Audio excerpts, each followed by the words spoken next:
Assalamualaikum warahmatullahi wabarakatuh. Pada kesempatan kali ini kita akan mendiskusikan tugas dari pengampu Latsar CPNS di 2025, yaitu Bapak Adi Abdillah. Untuk tema dari diskusi kita pada kesempatan kali ini yaitu cybercrime. Tetapi pada kali ini kita akan memfokuskan pada pembahasan yaitu di ransomware.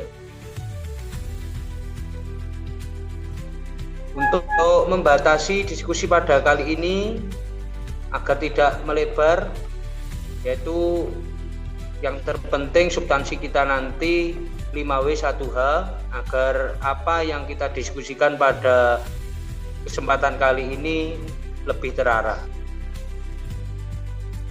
Sedikit dari saya, yaitu untuk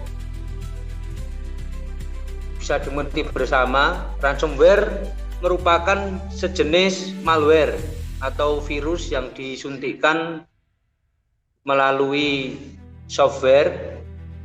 Itu bisa menjadi ancaman di era digitalisasi pemerintah yang saat ini digalakkan di birokrasi Republik Indonesia. Mengapa pemerintah menjadi target utama? Karena data di pemerintahan itu termasuk data yang sensitif, termasuk data penduduk, pajak, keuangan, maupun keamanan negara. Dan saat ini ketergantungan digitalisasi pada kepemerintahan juga menjadi sangat besar sekali. Arsip elektronik menjadi andalan pemerintah pada kali ini. Mungkin itu sedikit prolog dari saya. Untuk selanjutnya kita mari untuk mendiskusikan lebih lanjut. Mungkin ada pendapat lain dari peserta yang mengikuti diskusi kali ini. Halo Mas, aku masuk Mas. Jadi kita ngambil satu topik berita yang pernah terjadi, yang maksudnya yang dari yang valid, dari berita yang valid. Nanti kita ambil, kita analisis 5W1H, terus kita kasih yang 4 pilar itu loh. Analisis dengan 4 pilar itu. Nanti kita kasih solusinya Mas, tadi kayak gimana. Jadi aku sudah share beberapa topik di grup WhatsApp Mas tadi. Nanti kita tinggal angkat salah satu aja. Jadi langsung kita fokuskan pembagian gitu aja Mas. Nah, kasih Mas. Oke. Berarti langsung ke studi kasus ya Bapak Ade. Ya Mas, langsung tadi kasus saja. Soalnya itu kan arahannya kan disuruh mencari satu isu topik tentang digitalisasi. Jadi tadi saya sudah share di grup. Salah satu contohnya itu berita tentang ransomware di Pusat Data Nasional kalau nggak salah tadi tahun 2024 kalau nggak salah. Itu aja kita angkat jadikan isu Mas, jadikan topik pembahasan.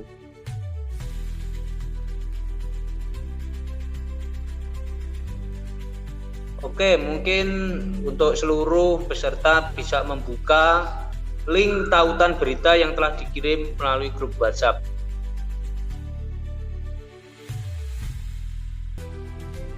Untuk nanti langsung kita analisis 5W1H yang terdapat di berita, sehingga untuk pembahasan akan lebih terarah.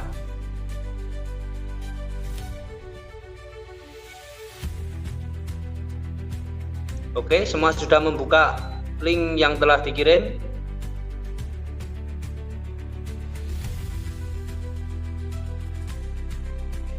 Share screen. Ya, berarti Mas.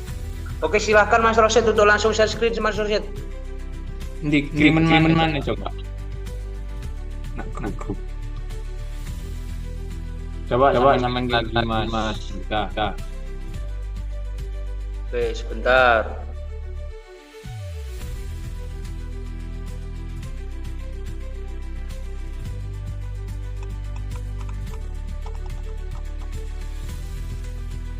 Masih mencari nih.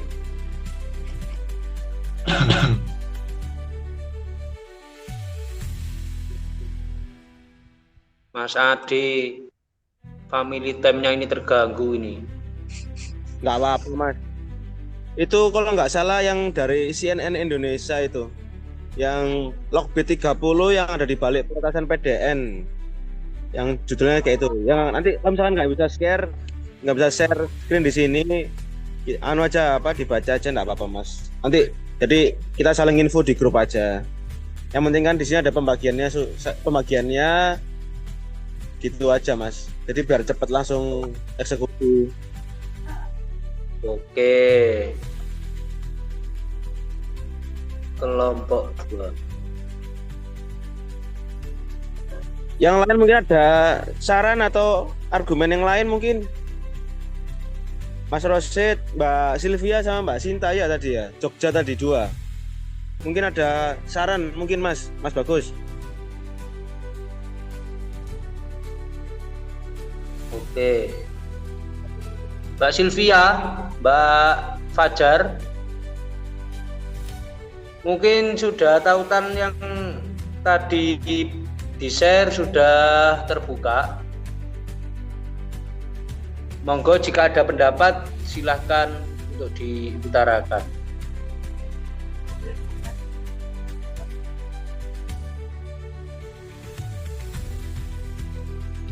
Tautannya di mana ya Mas? Di grup. Tautannya sudah saya share kembali Mbak, yang dari CNN. CNN, oke. Bentar.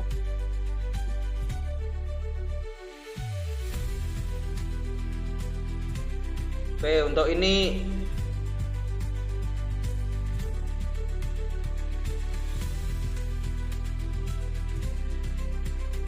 Remote. oke Bolos, saya menyadari Anda itu terpencil Bolos.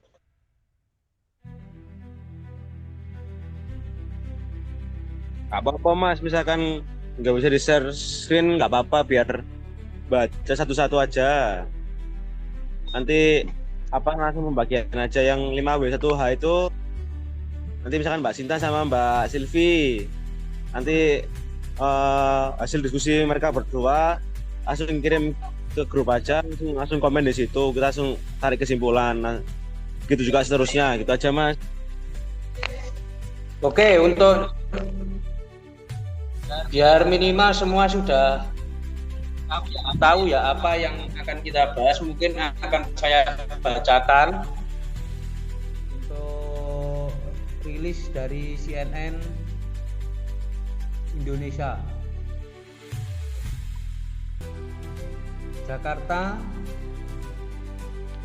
CNN Indonesia, Logbit 3.0 disebut dalam kasus pembobolan pusat data nasional atau PDN dengan modus ransomware yang memakan korban 210 instansi.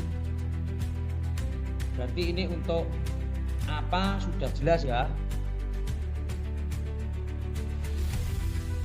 Sebelumnya Pusat Data Nasional Sementara PDNS 2 di Surabaya mengalami gangguan sejak 20 Juni 2024.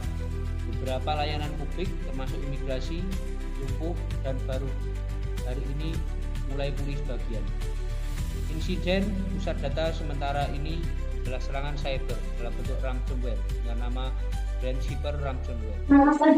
Ujar Disma Sigurian, Kepala Badan Cyber dan Sandi Negara BSSN di kantor Kementerian Komunikasi dan Informatika Jakarta. Ransomware ini adalah pengembangan terbaru dari ransomware Logbit 3.0. Serangan ini terdapat 210 instansi pusat dan daerah. Pelaku pun meminta tebusan 8 juta US dollar atau sekitar 131,2 miliar. Berdasarkan penelusuran, Lockbit 3.0 mengacu pada software yang dikaitkan dengan kelompok ransomware lintas negara yang punya rekam jejak gahar Lockbit. Menurut perusahaan keamanan cyber Insect Info Security, kelompok ini termasuk grup hacker yang rutin menyasar keamanan digital di Indonesia. Sejak tahun 2023, selain Scatter Spider dan UNC 5221, ketiganya kata perusahaan merupakan kelompok kejahatan terorganisir yang menjalankan operasi profesional untuk membobol sistem keamanan digital di Indonesia. Sebagai kelompok kejahatan terorganisir, misi ransomware peretas dengan maksud memeras dengan mengunci data milik korban. Lockbit gang punya motif keuntungan finansial. Palo Alto Network, perusahaan keamanan cyber, juga menyebut kelompok ini menjadi yang paling dominan secara global dan Asia Pasifik untuk modus ransomware ini. Mereka menyumbang 928 postingan like site atau 23% dari keseluruhan serangan global. Sekedar catatan, data ini berdasarkan momen sebelum penegakan hukum terhadap Lockbit baru-baru ini. Pada Februari, kelompok ransomware ini digerebek penegak hukum lewat operasi Kronos yang melibatkan 10 negara termasuk Amerika Serikat dan Inggris. Hasilnya sebagai contoh, 2 warga negara Rusia dibekuk di Amerika Serikat. Di luar itu, kendali ke situs web Lockbit pun diambil alih. Departemen Kehakiman Amerika Serikat mengungkap Lockbit menargetkan lebih dari 2.000 korban di seluruh dunia, meraup lebih dari 120 juta US dollar atau 1,98 triliun uang tebusan. Kelompok ini juga sempat melumpuhkan sistem PT Bank Syariah Indonesia (TBK) pada Mei 2023 dan mencuri data nasabah serta mengunggah di dark web.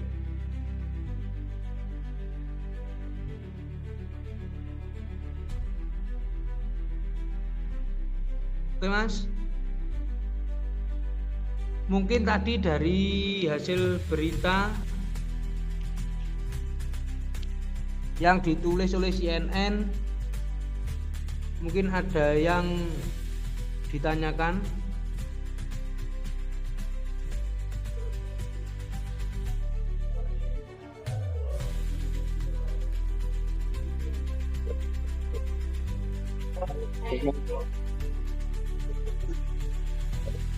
Jadi mungkin gini aja Mas, itu kan kayaknya berita